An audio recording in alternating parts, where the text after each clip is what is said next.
Jesus, o Cristo. Pastor, que novidade você tem com essa proposta de tema? Uma coisa é Jesus, outra coisa é Cristo. Amém, irmãos? Amém mesmo? Então, se alguém perguntar para você por que Jesus é chamado Cristo, você saberia responder? Olha que isso é fundamental para nós cristãos, porque nós chamamos cristão por conta de Cristo. Mas Jesus é uma coisa e Cristo é outra. Embora Jesus seja o Cristo. Pastor, pelo amor de Deus, último dia de culto nesse salão, o senhor quer dar um nó na cabeça da gente? Irmãos, o nome Jesus não é exclusivo desse Jesus nosso. O nome Jesus significa Yeshua em grego, e muitos são chamados de Jesus. Não sei se você sabe, mas muitos nomes atribuídos. Yeshua, quem já viu série, quem leu livros, outros Jesus receberam, é um nome pessoal. Agora, Cristo não é nome. Cristo é uma função. Só Jesus é Cristo, amém? E eu vou explicar para você por quê. Só Jesus é Cristo. Jesus, o nosso Jesus, que Deus enviou a esse mundo, Ele é o Cristo. E hoje, eu quero que você compartilhe comigo desse conhecimento. Jesus é o Cristo. Repita isso. E quem é esse Cristo, pastor Jonas? Cristo é o Messias, que significa ungido, aquele que foi capacitado para salvar o mundo. Por isso que o nosso Jesus é o nosso Cristo, porque Ele foi ungido por Deus para ter a capacidade de salvar o mundo. Hoje eu vou explicar um pouquinho melhor, porque antes de fazer a ceia, eu quero que isso seja claro ao seu coração. Então, Cristo não é um nome, Cristo é uma designação. Eu até escrevi aqui, Cristo é um título derivado do grego. O nome grego é Christos. Significa ungido ou Messias. É a figura esperada que libertará o povo do pecado e traria salvação. Esse Yeshua, esse Jesus que nós adoramos, é o Messias capacitado para nos salvar. Ele é o Cristo do Deus vivo. E se eu fosse você, aplaudiria o nosso Deus agora. Aleluia, aleluia, aleluia, aleluia. Louvado seja o nome dele. A origem, desculpa, eu falei que Jesus, a origem do grego e Yeshua não é do hebraico, é no hebraico, a origem é hebraica, significa Deus salva. Então Jesus, muitos homens receberam o nome de Jesus, muitos são chamados Yeshua, mas Cristo é o nosso Jesus. É por isso que nós entendemos que Cristo é uma função delegada a um único Salvador. Então Jesus, o chamado Cristo, significa Yeshua, Jesus, o Deus salva. O nome significa Deus salva. O judeu, ele tem uma coisa muito própria para nome. Quando eles dão um nome, eles dão também um significado a esse nome, porque na declaração do nome, ele também diz o que ele espera desse nome. Então Deus salva, Yeshua significa Deus salva, é um nome pessoal, é um nome próprio. Tem gente que coloca o nome dos filhos de Jesus, ou então tem um segundo nome, sei lá, Fábio Jesus, Jonas Jesus, né? Porque é um nome próprio, é um nome, mas Cristo não dá, né? Jonas Cristo, eu não sou o Salvador. Eu não fui ungido Messias. Aliás, eu quero falar para você que o Cristo, ele era o esperado, o desejado. Ele era aquele a quem viria para libertar o povo do pecado. Por isso que eu digo, Cristo não é um nome, Cristo é a missão. E ele veio e cumpriu a missão. Por isso ele é chamado Jesus o Cristo. Eu quero que você abra sua Bíblia comigo. Nós vamos ler Mateus, irmãos, é encantador esse diálogo de Jesus com os seus discípulos. Eu vou falar para vocês que não tem como você não se emocionar quando você ler o que nós vamos ler. O Evangelho de Mateus, capítulo 16. Prepara o teu coração aí. Mas prepara ele com uma sensibilidade. Evangelho de Mateus, capítulo 16. A partir do versículo 13, diz assim: Quando Jesus chegou à região de Cesareia de Filipe, ele perguntou aos seus discípulos: Quem o povo diz que é o Filho do Homem? Ele está falando dele. Jesus está perguntando para os discípulos dele: Vocês estão ouvindo falar sobre mim o quê? Aí ele continua. Eles responderam. Todos os discípulos começaram a responder. Alguns dizem que é João Batista, outros Elias, ainda outros Jeremias ou um dos profetas. Aí Jesus pergunta: E vocês? Quem dizem que eu sou? Jesus perguntou para eles. Amém? Amém, irmãos? Amém. Se Jesus perguntar para você hoje: O que você diz para o mundo que eu sou? O que você responderia para ele? Hoje você vai poder dizer: Ele é o Cristo, o Salvador, o Messias, que veio e cumpriu o chamado. Aí, ninguém respondeu, mas tinha um chamado Pedro. Você conhece Pedro, né? Pedro falou: Não, passa essa bola que eu vou fazer o gol. Pedro falou: Tu és o Cristo, o Filho do Deus vivo. Pedro já tinha se ligado. Eu vivo com Ele, eu sei quem Ele é, eu vejo o que Ele faz, e semelhante a você não há nenhum outro. Tu és o Cristo. Olha isso. Jesus respondeu: Bem-aventurado você, Simão, filho de Jonas, porque isso não foi revelado a você por carne ou sangue, mas por meu Pai que está nos céus. E eu lhe digo que você é Pedro, e sobre esta pedra edificarei a minha igreja, e as portas do Hades ou do inferno não poderão vencê-la. Eu lhe darei as chaves do reino dos céus. Aleluia. O que você ligar nessa terra terá também ligação nos céus, e o que você desligar na terra também será desligado nos céus. Então advertiu a seus discípulos que não contassem a ninguém que ele era o Cristo. Irmãos, tem muita coisa nessa passagem. Primeiro, a itinerância. Jesus estava de cidade em cidade. Quando o texto começa, a Bíblia fala: E ele chegou na região de Cesareia.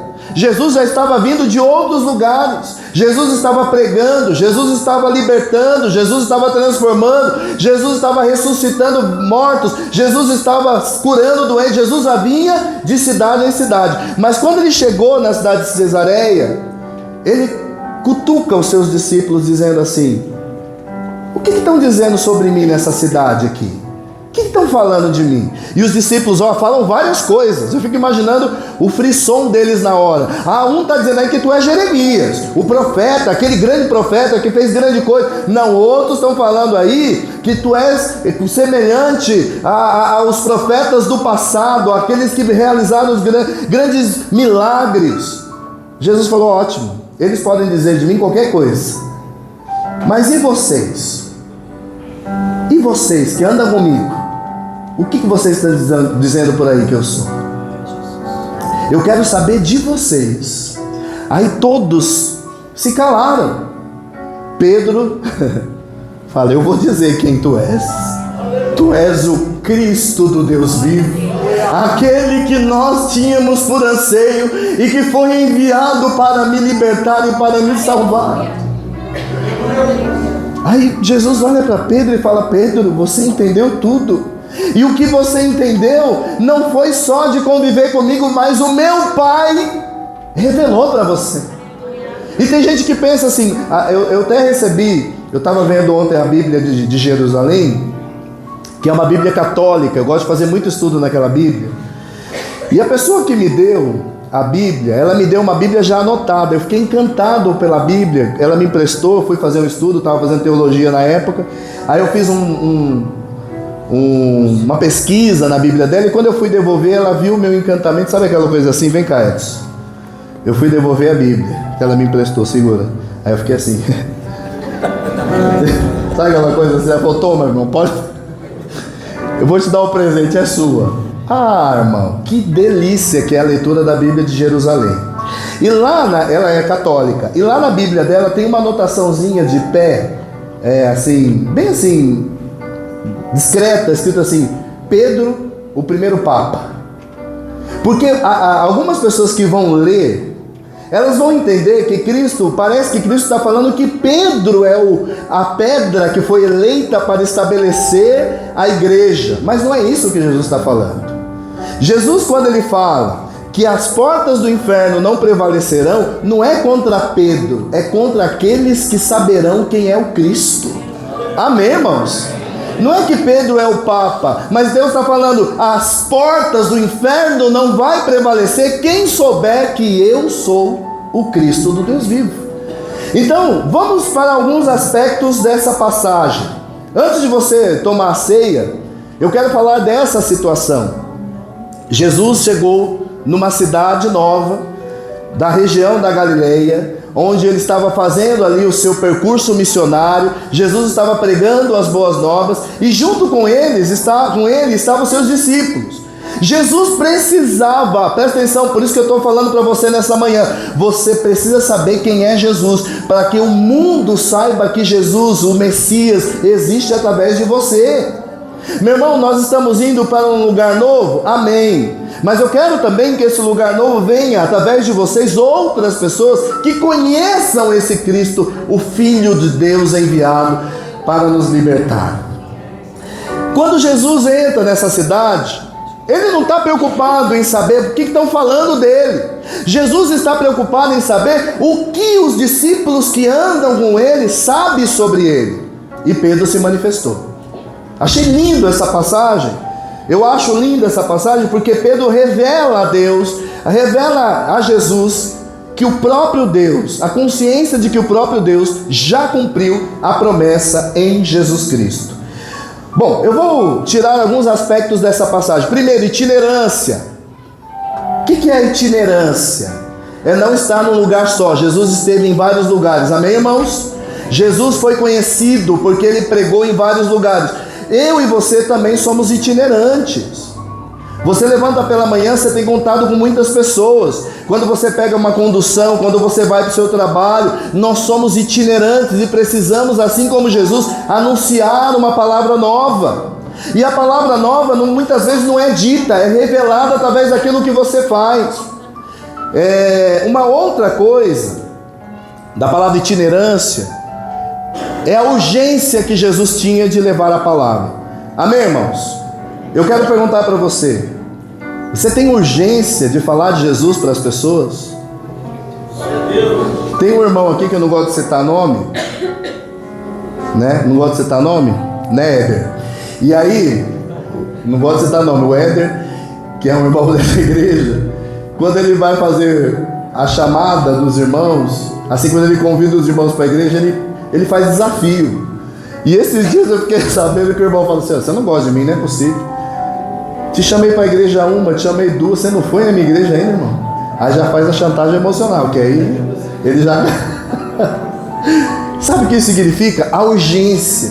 Ele é uma pessoa que atende várias pessoas no trabalho dele. E pela urgência que ele tem, isso é uma itinerância. Ele está sempre em contato com pessoas diferentes, mas tem um foco na vida dele: mostrar o Cristo do Deus vivo para as pessoas que passam por ele. Jesus estava de cidade em cidade, mas ele queria saber se, assim como ele tem anunciado as palavras de salvação, de vida eterna, aqueles que estavam com ele também saberiam pregar a palavra de salvação e vida eterna. Quando o pastor Jonas nos está pregando, você é o pregador lá na tua casa. Quando o pastor Jonas nos está pregando, irmãos, é você o defensor da palavra que diz que ele é o Messias, o enviado para salvar. É isso que você precisa saber. 2, uma outra coisa que eu tiro dessa passagem: questionamento. Jesus fez um questionamento.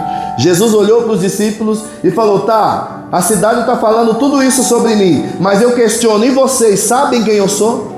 A pergunta nessa manhã, o questionamento para mim e para você nessa manhã, Jesus está perguntando: você sabe quem eu sou?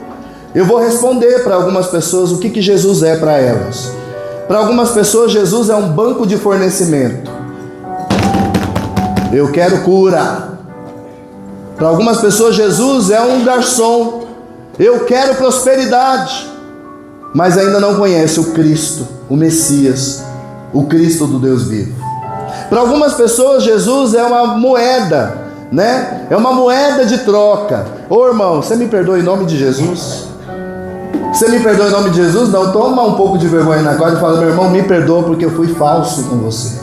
Não põe Jesus na frente, não. Seja você sincero, seja você verdadeiro. Ô Edson, eu falei que eu ia lá te ajudar às 15 horas, cheguei às 20, ajudei meia hora.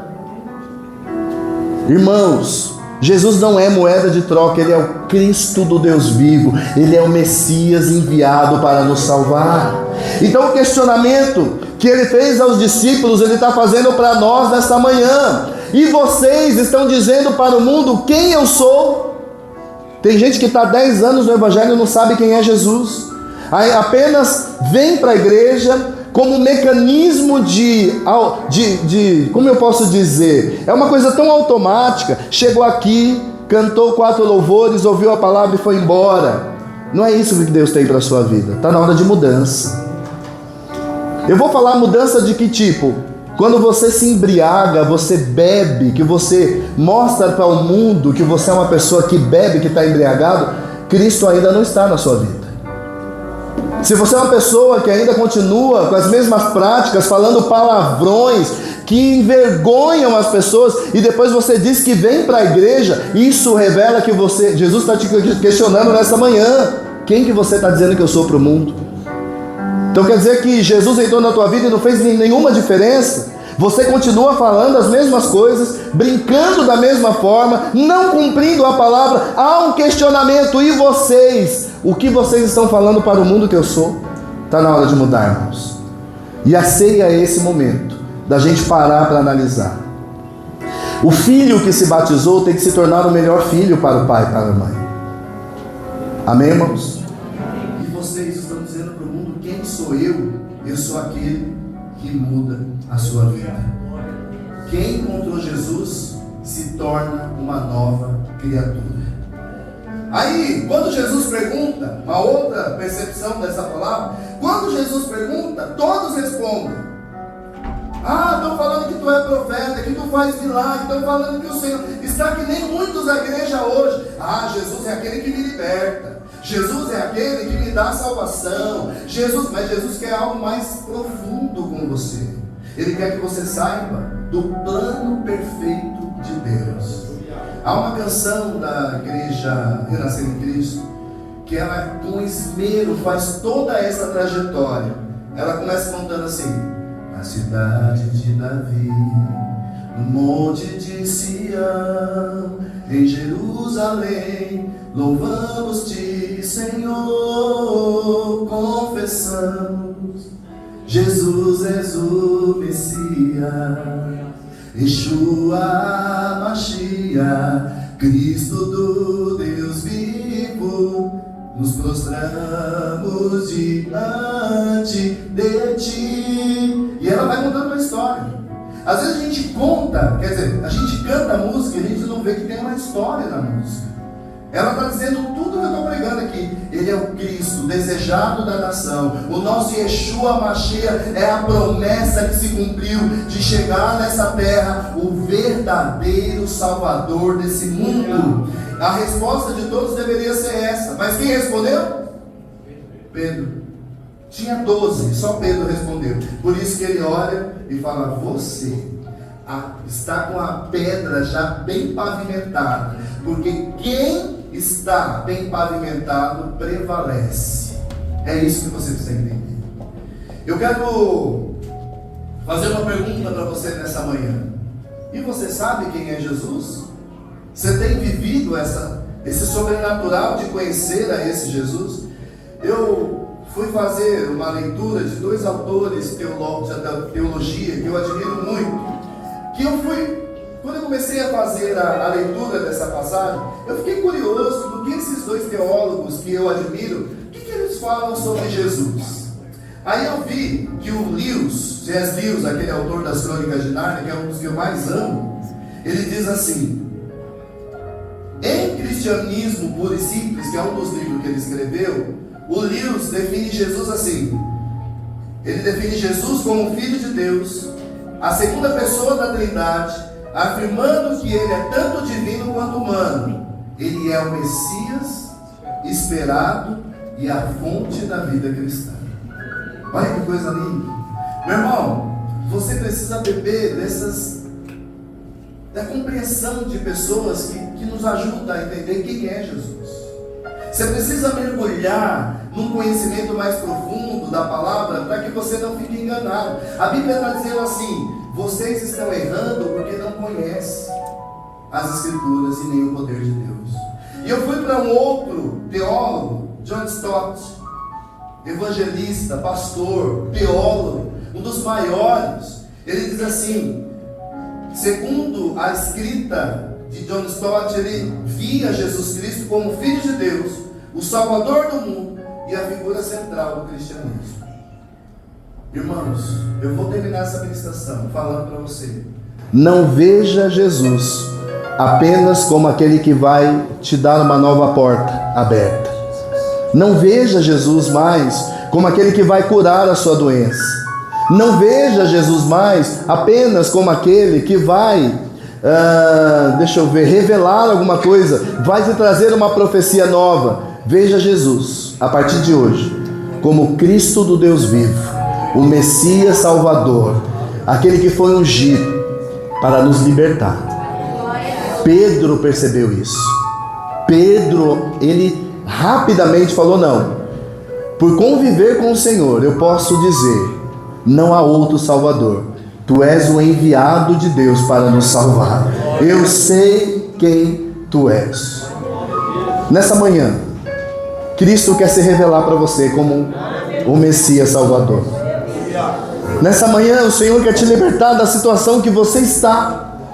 Esse Cristo que foi enviado, Ele quer sim trazer uma nova trajetória, um novo rumo para a tua vida. Esse Cristo definido como o Messias, aquele que haveria de vir para a salvação, Ele veio para nos libertar, meus irmãos. E quero dizer para você, quer nos libertar dessa mentalidade de que Ele é um balcão de serviço.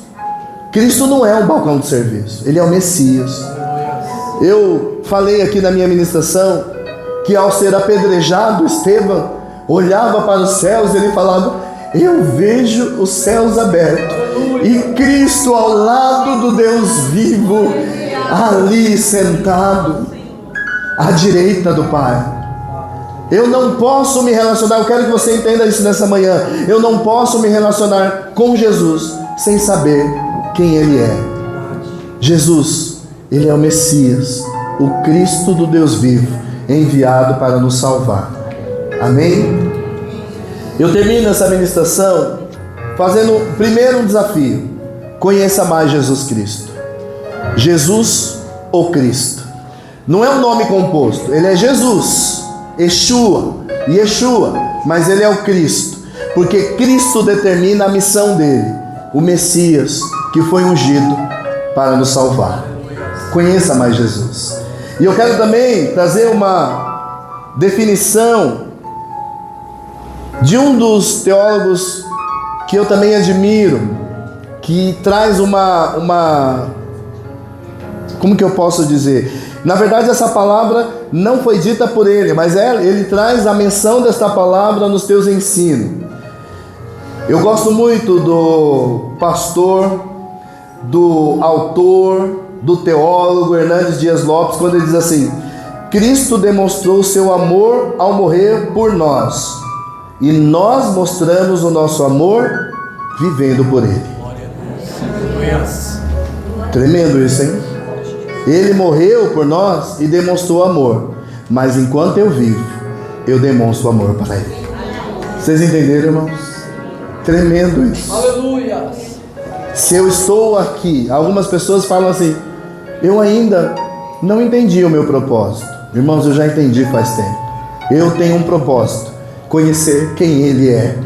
O meu propósito, a minha vida tem sentido, e o sentido da minha existência é buscar conhecer quem é o meu Criador.